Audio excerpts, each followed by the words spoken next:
தற்போதைய அண்மை செய்தியை பார்த்துக் கொண்டிருக்கிறோம். மயிலாடுதுறை அருகே நீடூரில் ஒருவருக்கு சரமாரியாக பட்டாக்கத்தியால் வெட்டு விழுந்திருக்கிறது. இத்தொடர்பான சிசிடிவி காட்சிகள் வெளியாக இருக்கின்றன. இந்த காட்சிகளை தற்போது பார்க்கிறோம். கூடுதல் விவரங்களோடு இணைகிறார் செய்தியாளர் கிருஷ்ணகுமார். விவரங்களை பதிவு செய்யலாம்.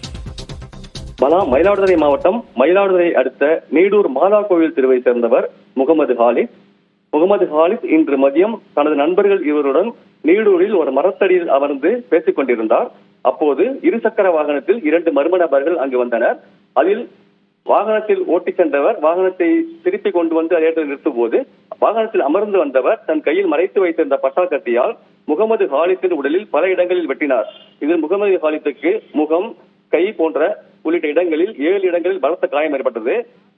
இதையடுத்து அவர் அலறியதால் அந்த அப்பகுதி பொதுமக்கள் கூடுவார்கள் என்ற பயத்தில் அந்த மர்ம நபர்கள் வெட்டுவதை நிறுத்திவிட்டு அந்த இருசக்கர வாகனத்தில் ஏறி அதே உடனடியாக இருந்து தப்பி சென்றுள்ளார். இந்த சிசிடிவி காட்சியானது தற்போது வெளியாகி உள்ளது.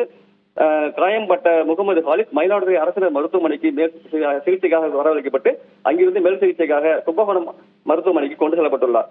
இச்சம்பவம் நீடூர் பகுதியில் பரபரப்பை ஏற்படுத்துகிறது. விவரங்களுக்கு நன்றி கிருஷ்ணகுமார்.